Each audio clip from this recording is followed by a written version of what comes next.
Howdy. Howdy, Paul. I was just trying to unmute myself. For some reason, it wasn't working properly. So here I am. It's a success. Yeah, it's a success. I'm here now. Where in the world are you? I am in Ojai, California. I've camped there once and it was delightful. It is delightful. It's a beautiful little town. For those who have not been here, it's actually the current location shoot for this season's American Idol. If people are watching American Idol, I didn't know Ojai shots. I didn't know that weird. Huh. Yeah, I guess they were doing it up at the Ojai Valley Inn, which is a beautiful resort. I don't know. Town of fewer than 8,000 people, but yet only an hour and 15 minutes away from Los Angeles. So totally different energy, much more dropped in, spiritual, kind of creative place. Right. I'll be there in an hour and 15 minutes. I'm done. I've had enough of Los Angeles. I'm ready. I couldn't handle the hustle. I'm ready to come over. It's not for everyone, and I'm one of those who it's not for. Oh man, that sounds like the dream. Okay, we'll focus on my issues with LA another time. I want to know the answers to these very important questions. Okay, please. Are you ready? Okay. Yeah. Poutine or biscuits and gravy? I don't know if I've ever had poutine. Oh, it could go in the positive column because maybe it's time to try that. I think it's time to try poutine. Okay. But I don't mind a little biscuits and gravy from time to time. Where are you from originally? Maine. Yeah, as a Kansan, well, Maine, I don't know. Oh, you'll like this. We're going to go on a hard tangent on biscuits and gravy. I just had lobster biscuits and gravy this weekend for the first time ever. Ooh, nice. Lobster biscuits and gravy. Is that a thing in Maine or is that just? I've never had that combination, actually. It's funny insane. Because people just assume that because I'm from Maine that I must have eaten a ton of lobster, but I think there's plenty of people who have eaten far more lobster than I have who have not been from Maine. It's not really I mean, generally speaking, it's not really something that a lot of people eat there. Yeah. It's more of just, it's known for the tourism industry. Oh, yeah. I guess that's true. Huh. And because that's where most of the lobsters come from that get served at various restaurants around the country. That's probably where the lobster in my lobster biscuits and gravy came from. Probably. Okay. So anyway, moving on from that, Florida or Louisiana? Louisiana. All right. So quick snap response. Why? Because of New Orleans. See, that's, I was thinking the same thing. Mm-hmm. Yeah. Okay. Florida is full of crazy people. That's true. And lizards that run across shopping center, Yeah. Okay. Last but not least, MASH or Cheers? MASH. Ooh, another snap answer, which I respect. Why? Just a more dynamic show, and I think more interesting characters. I think I was penciling that in. I've asked someone before, Friends versus Seinfeld, and that's maybe more our generation. But there's something in my childhood about those two that they were like, MASH and Cheers were the reruns that were always on, and they were the shows that were like people were still talking about them. Yeah, and that's why we talked about that. Yeah, I think MASH had sort of more complex human beings and a more sort of subtle storyline as well. As there's sort of more subtle character traits that the people possessed. Right. Yeah. Okay, so now that we've gotten the important stuff out of the way, some frivolity. One of the things that we sort of previewed in talking about this was talking about helping people overcome hardships. Mm-hmm. So as we progress this evening, I'd like to kind of keep that in mind as kind of a theme. But before we get into that in any serious way, I do want to know, what do you tell people when you sit down next to them on an airplane that you do? Because your job is kind of conceptual, right? Yeah. So what do you say? What is your go-to? So I'll tell you exactly what it is. And I'm constantly working on describing this. These days, here's the way that I look at it. The way that, how the way that we are conditioned in this world is to focus on more. From the time we're born, it's all about more knowledge. It's all about getting more money. It's all about getting more status, more this, more that. It's a process of accumulation, essentially. And those high achievers out there who really, they want to win, they want to go for the gold, they're smart people, they're ambitious folks, they will naturally gravitate towards more and more and more. But all along the way, they're also picking up a lot of stuff that's not actually useful to them. They're also picking up a lot of belief systems that aren't really useful to them.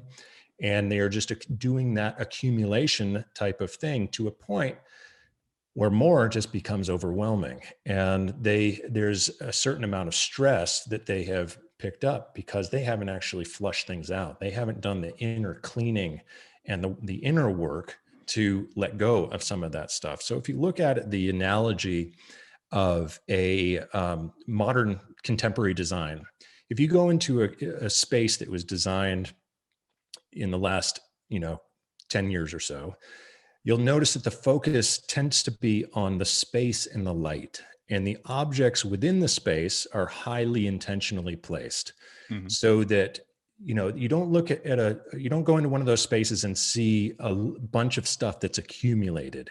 And by doing so, you're able to feel a sense of freedom in that space. You're able to think clearly. You're able to, focus more. You're able to feel that space. And so what I'm doing with Zen Warrior Training is I'm helping high performers to do that inside their own psyche so that they can really be very intentional about what they choose to believe and what they choose to put inside of their body and inside of their mind and what they choose to keep out. And a lot of people just never go through that process of flushing out what really matters, what versus what doesn't matter. And because of that, there's a lot of anxiety, a lot of stress, and they tend to live from their minds primarily and not from their whole system's intelligence. And my sense is that we can't continue to do that anymore, because by doing so, it creates an inability to be able to move and adapt to disruption.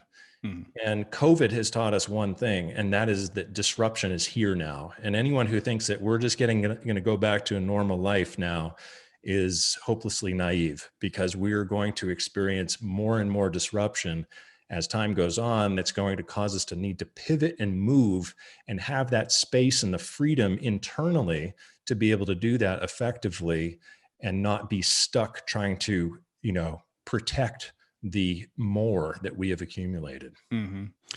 Well, I'm in. So one thing that comes to mind when you're talking about this, you were mentioning, like, we accumulate more, we are accumulating more in our own brains. And there's a sense, I think, that we all feel that this is different now than it was 100 years ago. And I agree with that. I do wonder though, like, is it really different now than it was when 100 years ago? Probably somebody would have said, well, we're just living too fast and life's too much. Do you feel like there's an actual difference now, or is this just always an issue for human beings? I think there's something I think that's a great question. And I think there's something to that. I think that there's always been something that has been pushing humans to take on more and to adapt. And I think throughout evolutionary history, we have been forced to adapt. There's always been something that feels like, man, this has never happened before. Well, it's true. This has never happened before.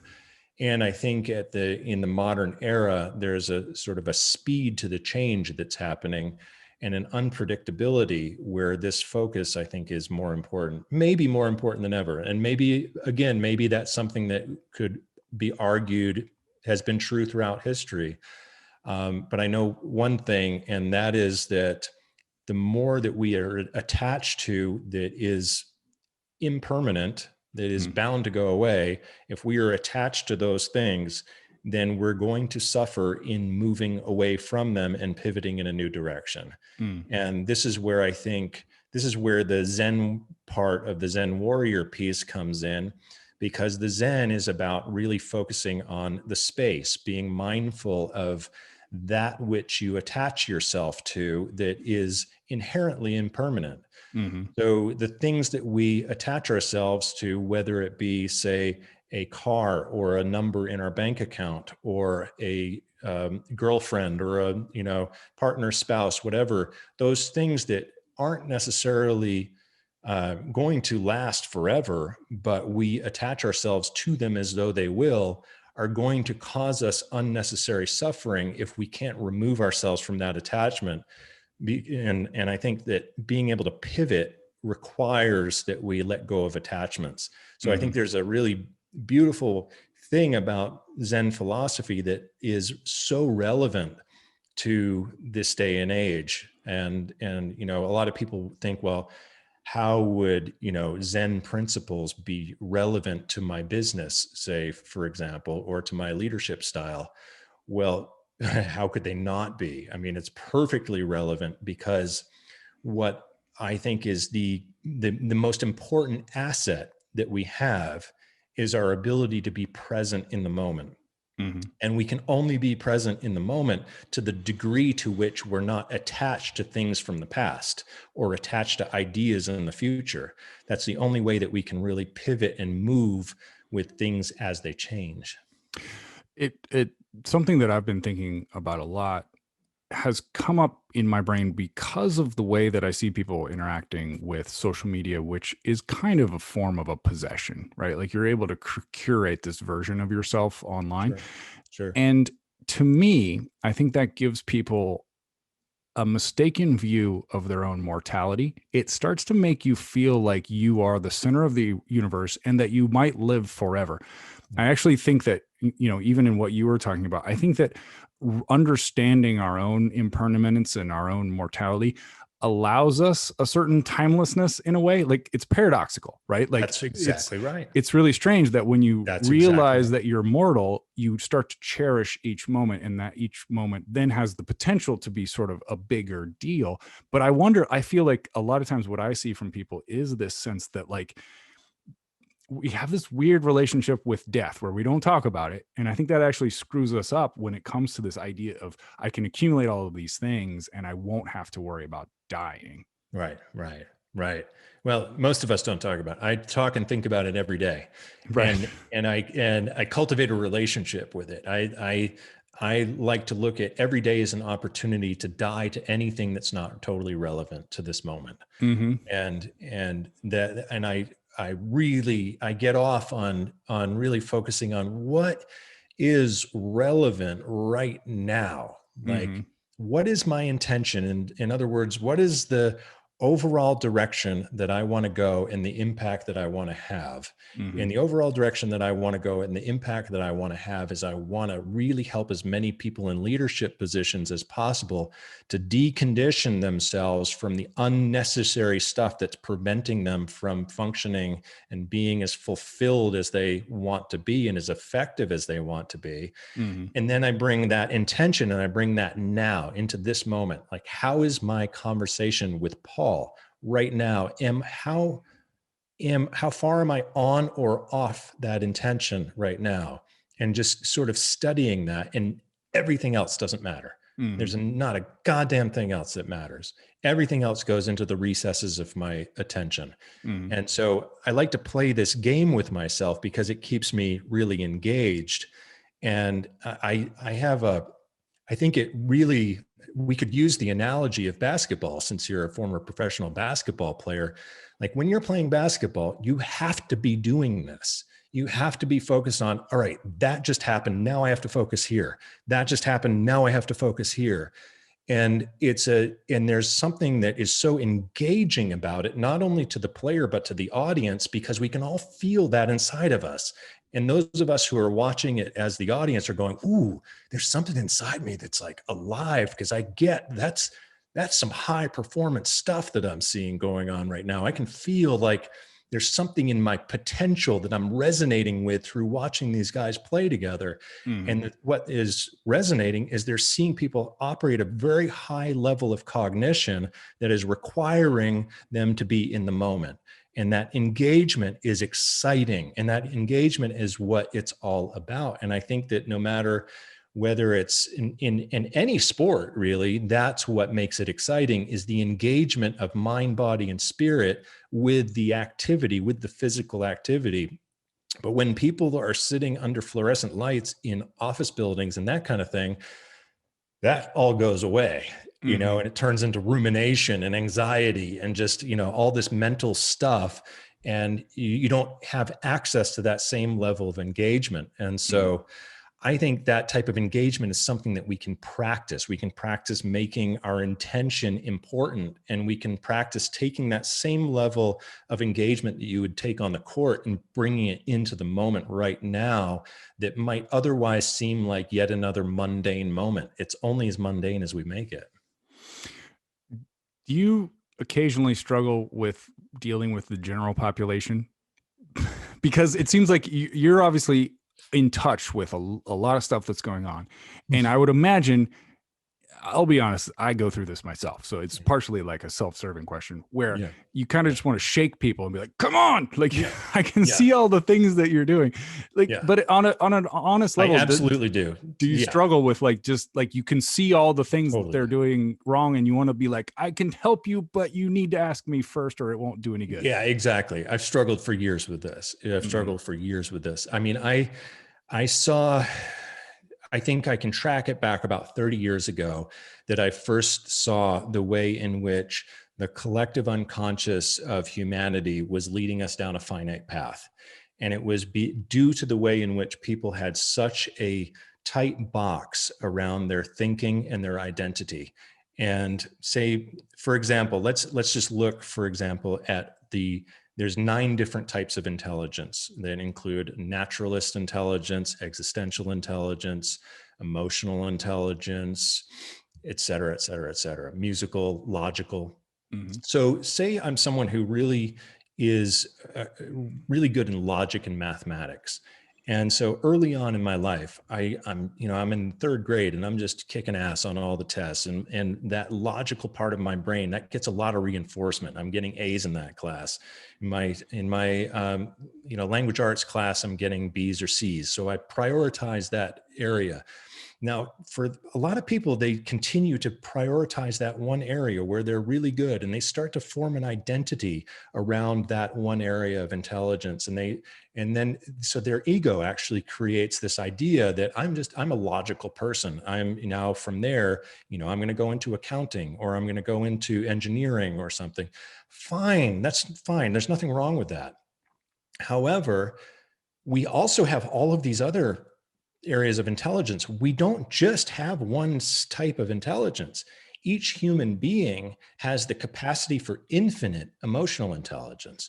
Each human being has the capacity for infinite existential intelligence or infinite natural intelligence. But because we box ourselves into these really limited perspectives of who we think that we are, and our ego construct gets formed around that, we then negate the other areas of intelligence that we have potential access to. And then you find someone down the road, 50, 55 years old, and they're wondering why, they've been able to, do really well in their job as an engineer or whatever, but their relationships are falling apart. They have no ability to relate to their family. Well, it's a byproduct of not practicing those other forms of intelligence and not coming at it from the perspective of being a whole human being.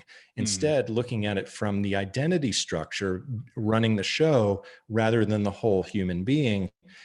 And I'm pretty sure that without each one of us evolving into whole human beings, we're kind of doomed in this human civilization thing here.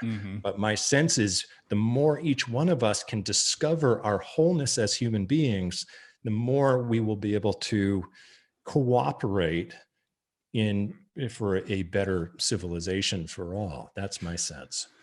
Yeah, that's one thing I get frustrated with when I read about world affairs and what's happening in the world. I'm a big proponent and lover of The Economist, right? I like The Economist because it kind of talks about the whole world. Now, I will say that it does it from a pretty it's in the name, economy facing perspective. Yeah. And oftentimes they will talk about this country or this city or whatever, this group of people has increased its GDP by X. But they don't talk about at what cost, right? And I think that's one thing that even in my sort of amateur study of history, especially since World War II, we've really gotten focused on these measurables, right? Like you Mhm. were saying about intelligence, we can measure your IQ. It's really hard to measure your existential quotient, right? Yeah. But the things that we can measure, we can say like, well, that's better now. Yeah. And it takes away from an understanding of history, I think, of like what made humans good at being humans or connecting to one another. We're Mhm. also, I think, really disdainful of tribal societies or societies that aren't like ours, because we were like, well, we can't measure their GDP, so Right. like what Right. value do they have?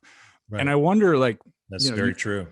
you talk a lot about like, wanting to work with leaders, especially. What we also mentioned the general population. What would be your intervention if you met a random person like on the street, and you wanted to, you had one thing you could tell them about what they could do to sort of improve this? What do you think it would be? Oh boy, so it's sort of a broad question, but I'll see if I can narrow It it is. down. I think I would start with a series of questions to them, really, to Mhm, identify where they are and where they're succeeding and where they're struggling. mhm, And more often than not, I think that you're going to find people who, in general, they will have acquired a lot of knowledge along the way. However, a lot of it has been at the expense of wisdom.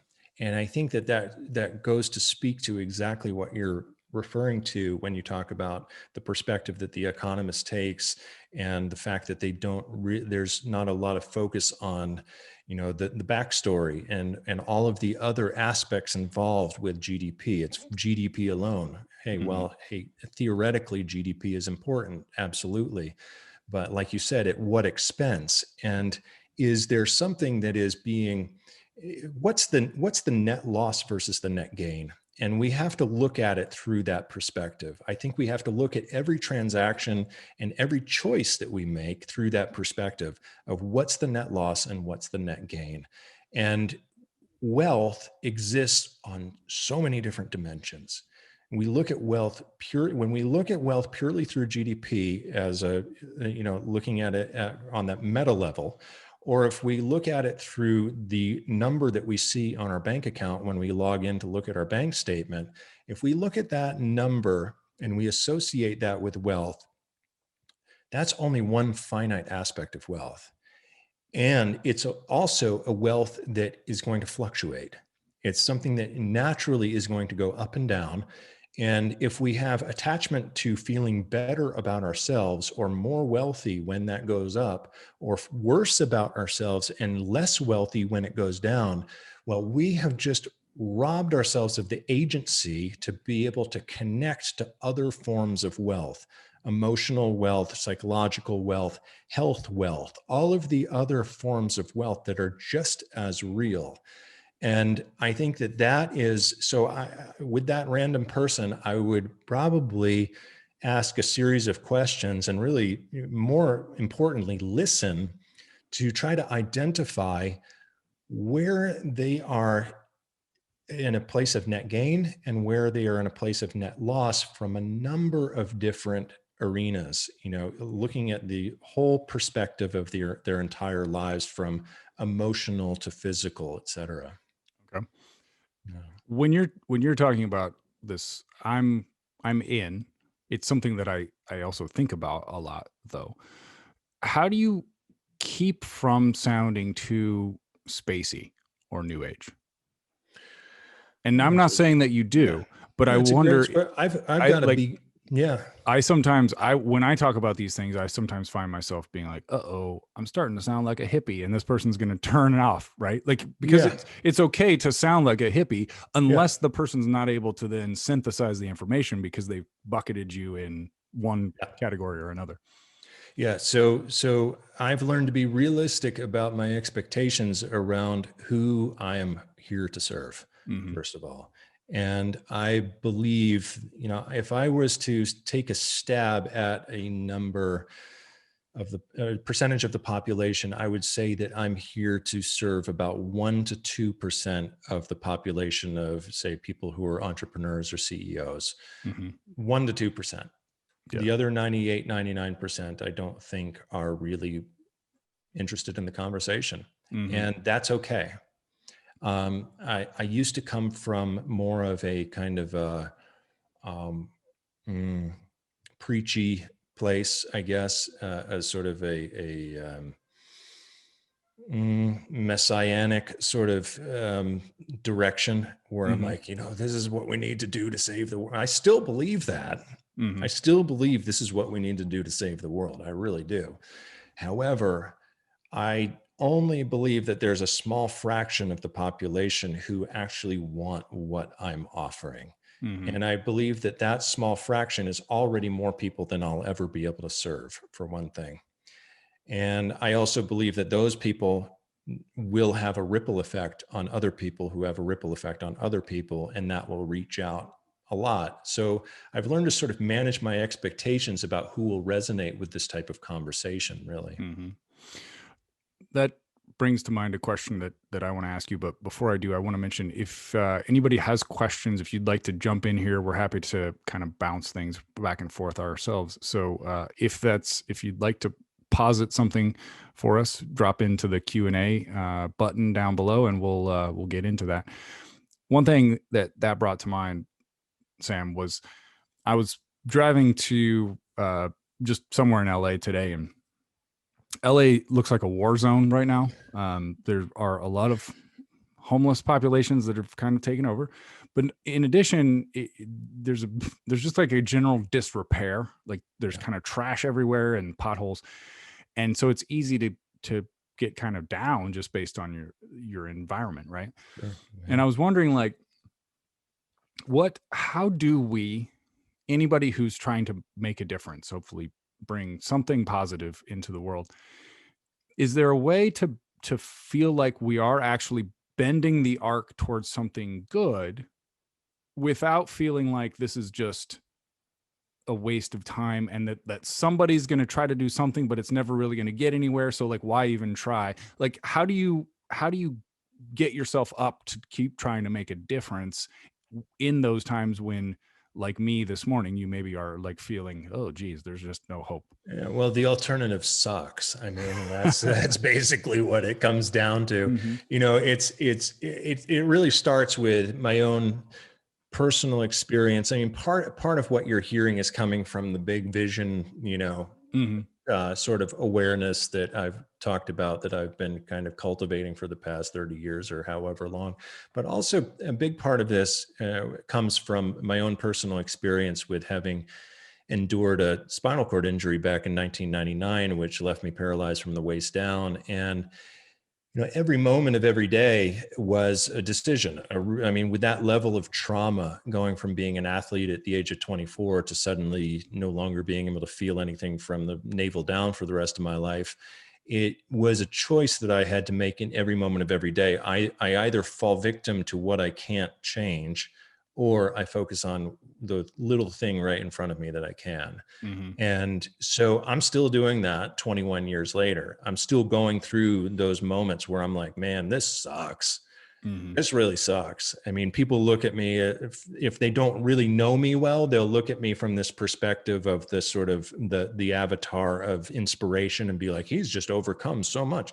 It's a daily process. It's like, I still, at times, I'm like, this is not even worth it. And I have to find inside of me, what is worth it? What is that thing that I can lean into? What can I do that, even if I'm totally wrong about what I am intuitively feeling about what the world needs right now, even if I'm totally wrong, at least it's more engaging for my mind and my spirit than, sitting here and feeling sorry for myself. And so I would say that I would extend that sort of analogy to that, going through being in the physical surroundings of Los Angeles and being like, wow, this is shit. What is holy man. I mean, if you think about it, post World War II, think about Berlin or Paris or whatever. Can you imagine being in those crumbles, those ruins of buildings, and being like, I'm sure there were some people who looked at that and were like, well, there's nothing to do here. This sucks. World's over. If I look at those photographs and I imagine myself there, that's what I'd be thinking and be like, oh shit, I guess that's it. Mm-hmm. But some people were like, there were some people who had enough vision to start to rebuild, and that caught on. And then, so that became the spirit of rebuilding. And now you would never know that Berlin, or unless you have an understanding of history, was ever completely demolished, or Paris or whatever, or London, all of these cities that were in absolute ruins, you would never have any idea, because there was some people, maybe a small part of the population, who had the spirit and insight and, dedication to rebuild. Mm-hmm. That hits close to home for me, because as some people may know, I went through this catastrophic injury when I was about that same age as you. I had my kidney and spleen ruptured while playing in a basketball game, and thought for a little while that I might die. And I do remember coming out of that with a much fresher look at the world, and being much more attuned to the moment, being more receptive to change as well, like wanting to kind of think about my mindset, figure out what I'd been doing wrong, how I'd been sort of interacting with the world in the wrong way. I think one of the weaknesses of that as a teaching point is that it fades, right? Like, I remember going through that and being like, I'm never going to feel the same as I did before. But as time goes by, it just becomes harder and harder to attach to that sense of urgency. I do, that's something, and maybe I'm asking just for my own benefit, like, how do you come back to that sense of immediacy on the day-to-day, the week-to-week, the month-to-month, of like, this lesson was taught to me because maybe of the injury, or more importantly, because of the way you responded to it. How do you attach to that or remind yourself of those lessons? Well, I look at the world around me and I look at how dysfunctional it is. And I have a pretty good sense of what is going to help it to become more functional. Mm-hmm. And I see it as, it's kind of like a creative project, I guess. It's like, how can I, little me, with the influence that I have, be the artist here? What can I do, and how can I take this moment and what we're communicating about here? How can I make art with that? How can I create something with that hasn't been created before, that might just move something a little bit in a new direction? And it's modest. It's really, that's the thing. I mean, a lot of people have very big ambitions about how they want to change the world. And ultimately, I'd love to be able to do that. I do not know whether I will be able to do that or not, but ultimately I would love to be able to do that. But what I do know is that I can pivot conversations in certain directions. I can expand a perception. I can do a little here, a little there, and just kind of weave together sort of a tapestry of communication that then begins to facilitate new perspectives coming in, which ultimately I feel like are connecting us more and tearing us apart less, and, potentially leading to, I think that is all any of us really can do. Mm-hmm. Mm-hmm. As you're going through the process of helping people, of trying to steer a conversation, let's say, back to something that might be generative or in the long term a good, do you find yourself getting worn out? More often than not, I find myself feeling more energy at the end of a session than I do at the beginning. Okay. Which is cool. Yeah. It's like, I know something has happened because I'm feeling more, there's more of a sense of just kind of overall kind of connection and fulfillment at the end of the session. Now, it's not that I don't still get really tired. I only have so much physical and mental energy. So I'm constantly working with that too. And I think that's another component, is I've gone through a lot of my own personal conditioning to be able to sort of identify nuances in my energy and sense, how present am I right now? And what do I need to do to be able to be more present? What do I need to do to be able to listen better to what Paul is saying versus the thoughts that I have about what Paul is saying? And what is going to get my mind to be more engaged? What is going to turn my attention on more? And so I'm constantly, you can maybe see me focusing on my breath. I'm actually using my breath as a vehicle for pushing my attention forward to be able to focus on you and not on just random thoughts. And it's the random thoughts that, in my experience, it's when I'm listening to something that is not actually in reality, that my mind is creating about reality.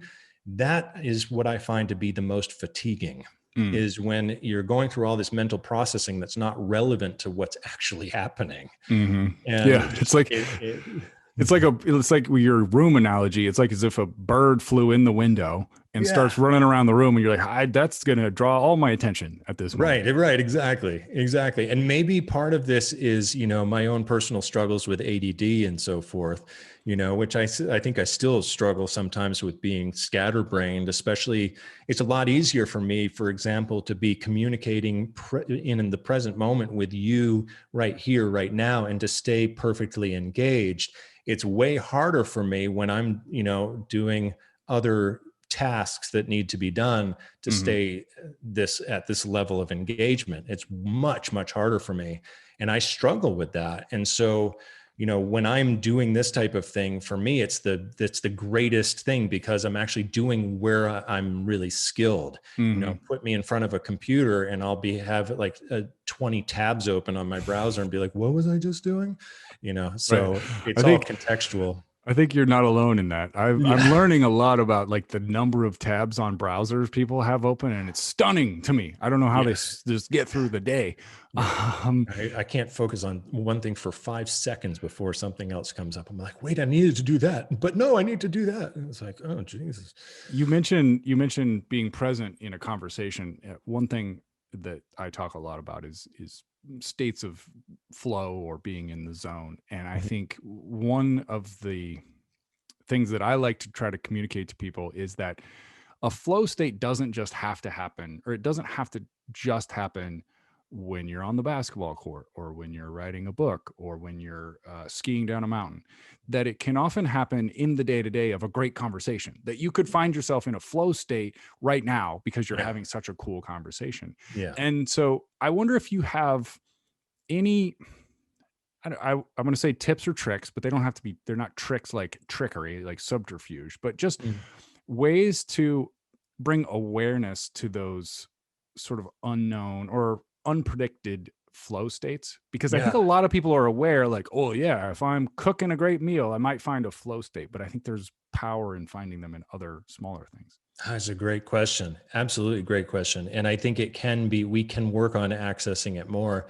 And I'm doing it right now. I'm working on accessing that flow state more. And the way that I'm doing is I'm combining what everyone combines in flow. When you look at it with sports or extreme sports, and this has been fairly well researched now, there's a combination between an area where the person doing that thing, and a thing that you enjoy doing, that you love. There's a component to it that you really have to love what you're doing. And then another component to it where it has to be challenging enough to take what you love and combine it with the challenge of requiring your awareness, with really and which is why I say someone doing wingsuit jumping is going to experience an extraordinary state of flow, because it's so much fun and it's so challenging. And so what has to happen neurologically is their brain has to shut off all other activity in order to focus on the thing that is happening right there. What you're doing is you're tricking the mammalian brain into focusing on its own survival. And that's that beautiful state. And when you do that, it's like your brain somehow knows, oh, I can't talk right now. I can't dialogue right now. I have to focus on what's right here, right now, because otherwise we're potentially going to die. Right. and, or, maybe the consequences, but the mammalian brain somehow recognizes that level of consequence. And so what I like to do is just basically play with that in my own mind. I'm like, you know what? This is fun right now. Talking with Paul is fun right now. Contributing to Paul's community is fun right now. And I have no idea where we're going to be going with that. And it's exciting. So I put that sense of, oh, I might fall off. I might fall off the board. I might fall off the surfboard. I put that on the conversation. I'm like, at any given time, I could fall off this board. I could fall off the conversation with Paul. And if I do, I have to pick myself back up again. And so I'm actually using my sense of creating joy around, hey, this conversation's fun. I love talking about this, and I love diving deep here and contributing to your community. And I'm going to focus really as much as I can, because I don't want to fall off the surfboard of the conversation here. Yeah, no, you're right. So it's attaching some stakes to it. Exactly. Right? Because that allows us to feel like that. I love the definition of flow, that it needs to be both within and beyond our grasp simultaneously. It's like this knife edge of like, I can do it, but I also know that I might not be able to do it. Like you're just not going to get it from, I don't know, sorting marbles probably. That's right.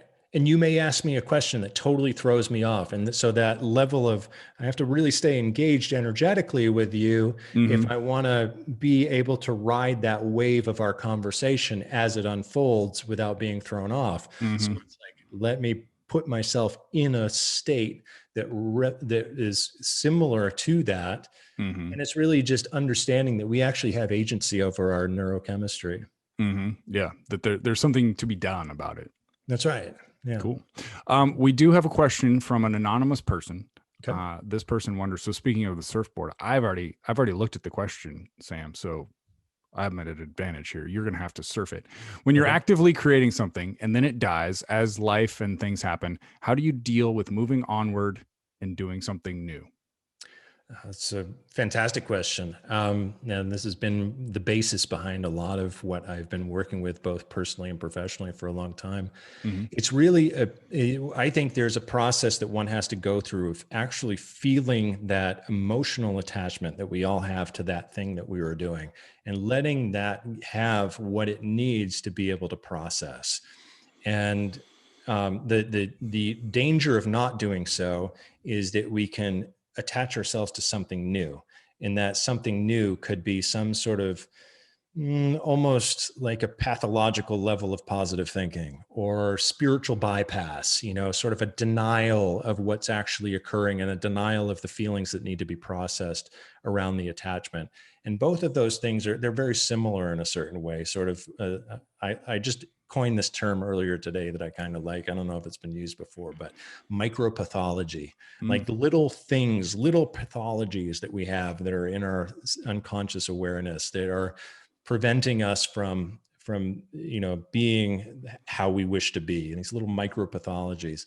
And I think that oftentimes we can adopt micropathologies to try to avoid feeling the pain and the frustration of a loss. And we can do that sometimes prematurely.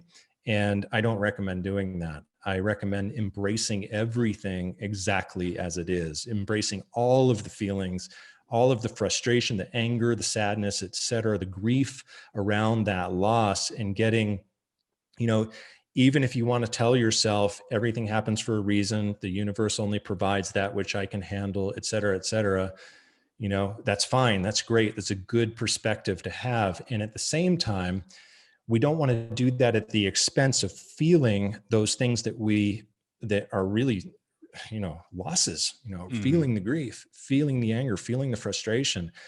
And I believe in having not a positive experience, but a fully human experience.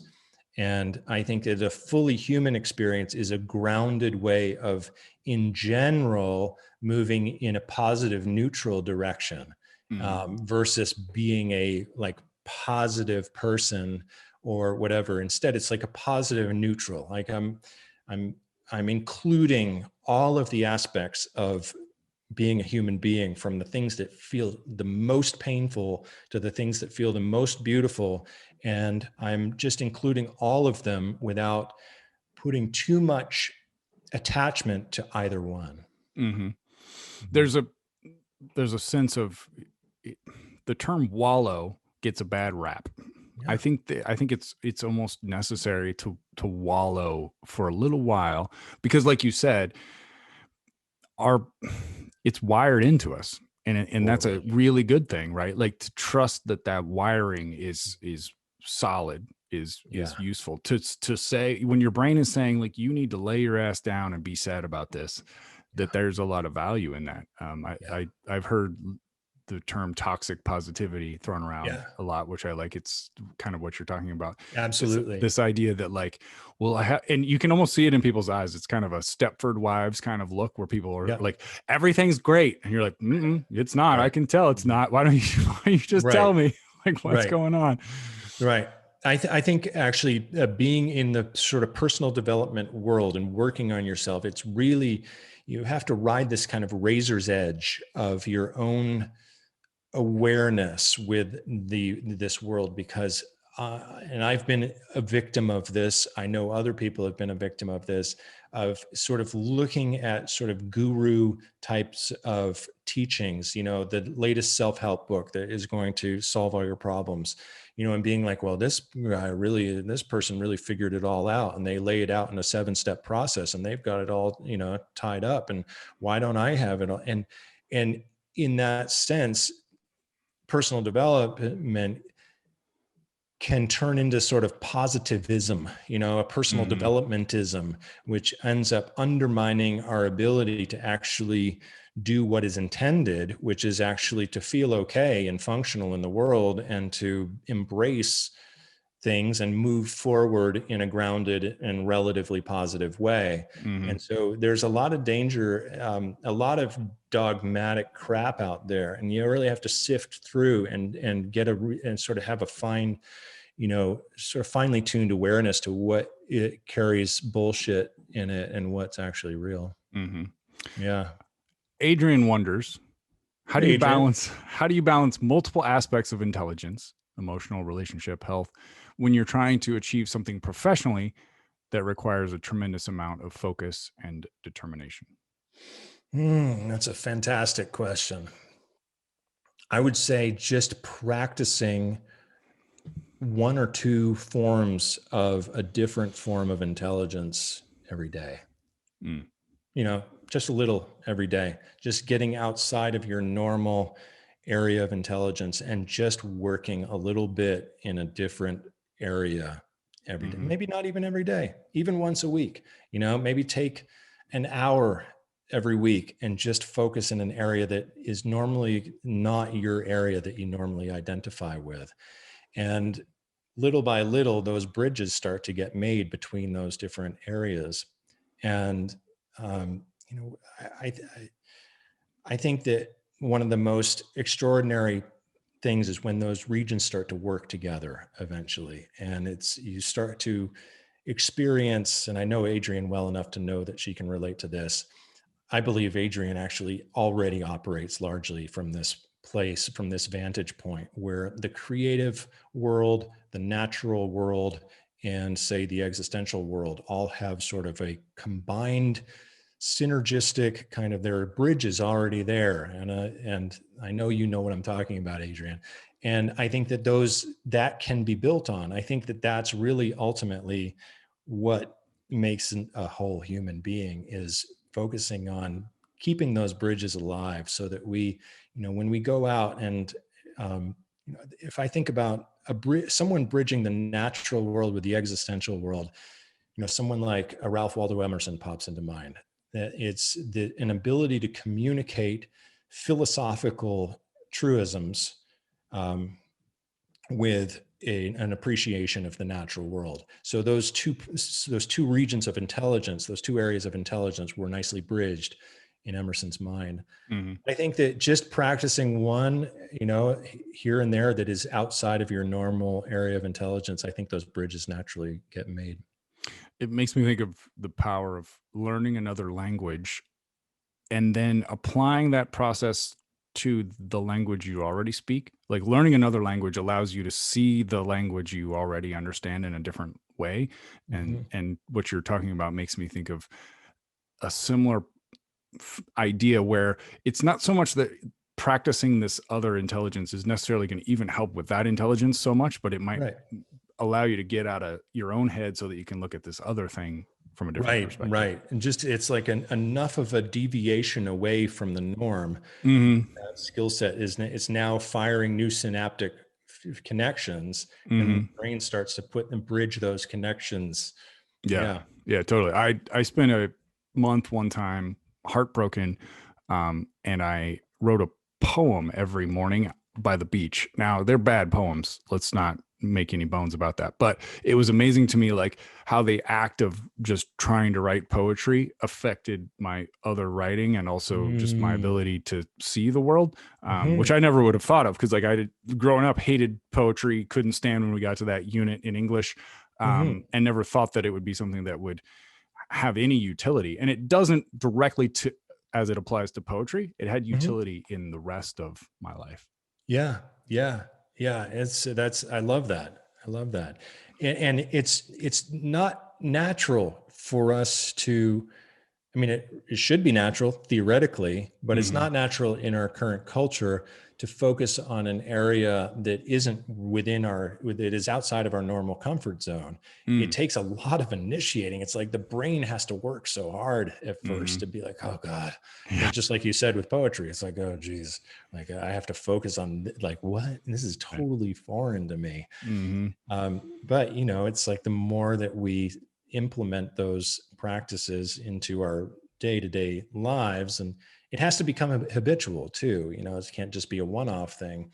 Like and those bridges will be made. And that's just something that I always admire about multilingual people is they've created those bridges every moment of every day to the point where you ask them, so what language do you think in? And it's kind of, well, what do you mean? I'm thinking both languages, all three languages. Right. Because it's all happening simultaneously. And for a lot of us, certainly for me, I mean, I only studied French for a while in high school and I got pretty good at it, but I have no facility at all with it anymore, basically. And because it's just, the synapses have been lost.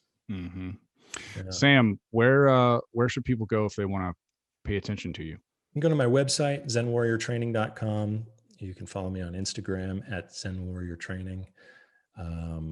I actually by the time this comes out, I may have switched over to @official Sam Morris on Instagram. Okay. I'm beginning to brand myself around my name versus the Zen Warrior thing. But cool. Right on. You'll find me. If you Google Sam Morris and Zen Warrior Training, you will undoubtedly find me. And we'll provide plenty of links wherever we are. Sam, thanks so much for taking the time. I enjoyed riding the surfboard with you. Paul, it's been such a pleasure. I've enjoyed it too. Cool. We'll talk soon. All right. Thanks, Sam.